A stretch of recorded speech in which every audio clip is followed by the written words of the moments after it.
Hi. Have you ever wondered why some people are super successful and other people are not? The first step is they know their goal. But I want to dig a little bit deeper into knowing your goal and what that means and just kind of awareness and what that means to someone who's starting something new or in training or learning something or going after something they've always wanted to go after. So I use the word awareness. Awareness is a very interesting word because sometimes we need to be aware due to safety, as in driving the car, flying an airplane, in a boat, anything that's moving, we need to be aware of where we are as well as where everybody else is. But I'm not really talking about just the safety aspect today. I want to talk to you about the awareness within yourself. Now, sometimes when we think about thinking about ourselves, there's several fears that come up. One is I don't want to think too much about myself because then there's lots of things I don't like. And then I'll have to, face that. And other reasons are, well, we've been told that if we think too much about ourselves, we're selfish. Okay, so let's unpack that a little bit. Just because we're thinking about ourselves in a way to progress and get better doesn't mean we're selfish. Selfish is, to me at least, is more of when you're trying to do everything to to progress, yes, but also stomping everybody else in that path to go forward. This is the key point I want to say today, and I really strongly believe this and have lived this my life. You are a unique individual. You don't have to stomp on everybody else to get where you're going because you have all the skills and the strengths to get there yourself. And they're unique to you. At this moment on earth, you are unique. So, with that lens, when we look at ourselves, let's look at ourselves in maybe a what I'd like to call a emotionally logical way. Because this is the point. Each person on earth has a purpose.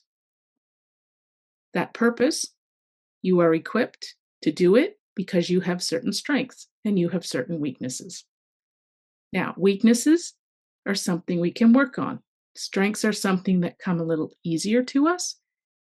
We still have to hone them a bit, but it's the weaknesses that are going to get us disappointed and discouraged and more upset along the way. So then you go and do something you're really good at to encourage yourself again. So you sort of see what I mean? This self-management, this awareness is actually about managing yourself.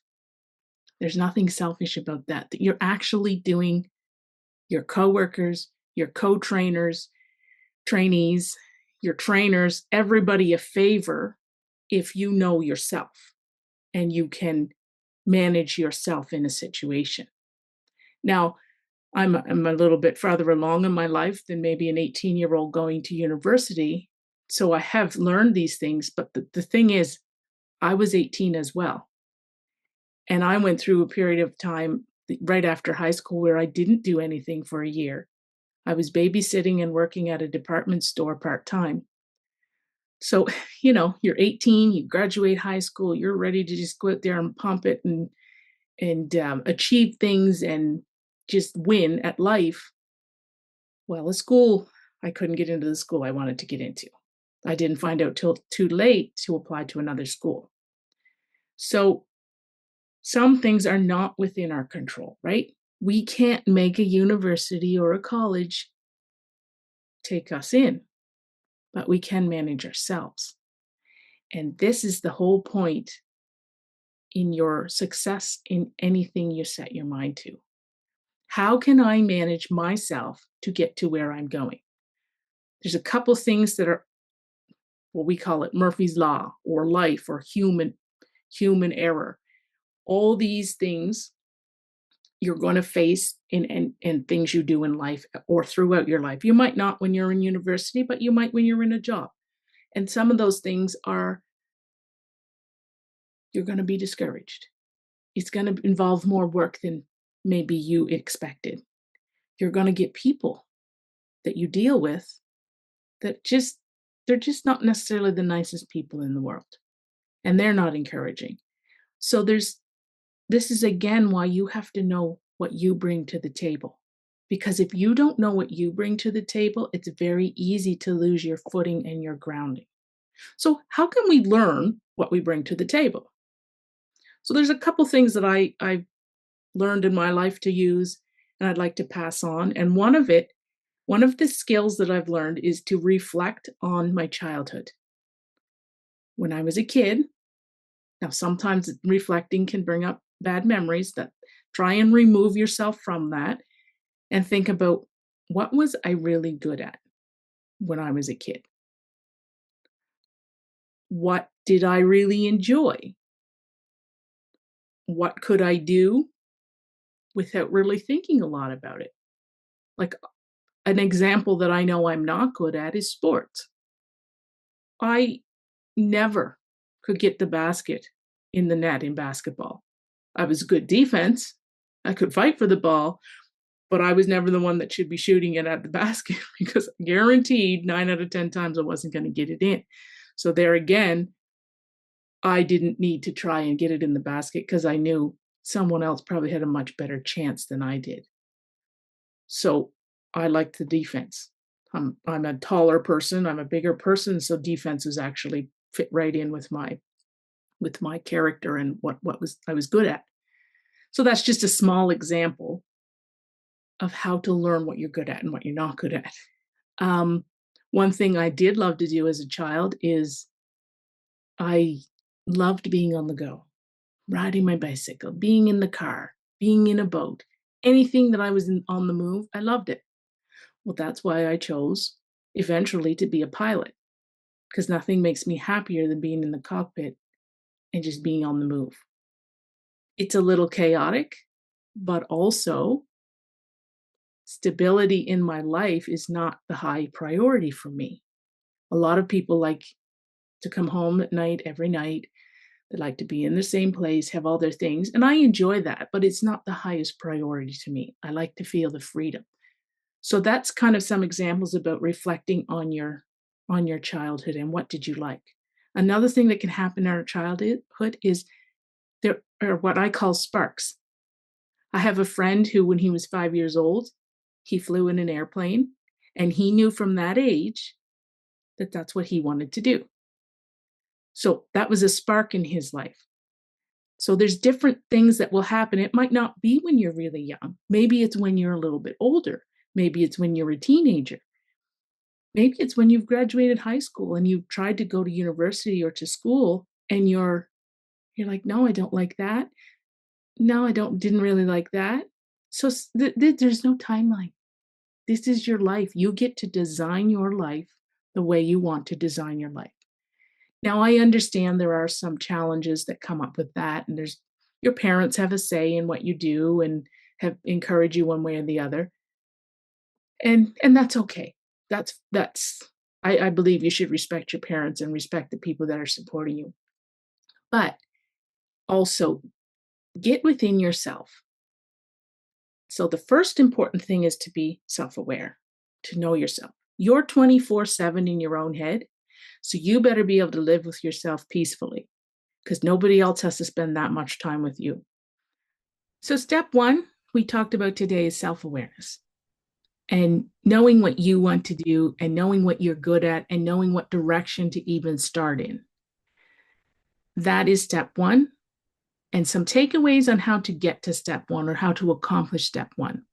Basically, it's being aware of your strengths and weaknesses and looking at your childhood, looking back at your childhood and kind of analyzing it and realizing it, what you actually like to do and didn't like to do.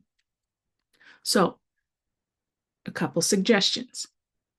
If you meditate, you can meditate. Meditate on that. Calm your mind. Get rid of all the distractions and just go back in your childhood and think about what did I like to do? What was I good at? If you're not into meditation, maybe you want to try journaling, writing things down. The other thing that's a really good suggestion is to listen to other people's stories, because sometimes other people's stories will spark an interest in our life or in our mind, or there's something that lights that fire. Now, for myself, I find when I'm driving obviously and paying attention, but I have time to think then. That's my thinking time. So I can reflect on what happened recently and how I acted to that. Have I done better than I've done before? What was it like when I was back doing things as a child? What was I really good at? So that's something that, those are a couple suggestions that you can do. I'm not not saying that you need to get warm and fuzzy and all, but just again, reflect, because this is the important message for this video. You have skills. You have strengths. You have all the potential to fulfill your purpose and be the person you were created and designed to be. And now it's in your hands to be able to dissect it a little bit and design your own life. As a career pilot, I definitely did not follow the conventional path. I spent 9 years abroad teaching student pilots how to fly. So when I came back to Canada, I was behind the 8 ball, sort of, as far as everybody that had been in my class was ahead of me in seniority in a company. They had more flying hours. They were more employable. Do I regret my path? Not in the least. So that's kind of what I mean. You have a choice to make. Find out who you are. Find out what you're good at, because everybody's good at something. And that's your first stepping stone on your path to becoming who you should be. Because we all should be great. We all should progress, and we all should be happy and enjoy our life. Now, I don't mean everything is happy every single day. Of course not. That's unreasonable to expect that. But I have a 50-50 rule. I look back at my last 4 months, 6 months, year, and I think, was I content 50% of the time? If I was, then I don't really need to change much. If I wasn't, then maybe I need to look at, do I need to change something, or do I need to adjust myself? Because sometimes I need to adjust myself as well. So that's all for the video today. I guess if you want an assignment, being the teacher, I have to give you a homework assignment. The best thing you can do is just take some time, walk in the woods, write in your journal, listen to a video, watch a movie, all those things, but try and put yourself in an environment that provokes thought. And it provokes that inspiration within you to become who you're supposed to be. And the next video, we're going to talk about motivation. And again, I will include the link to my book in the comments of this video.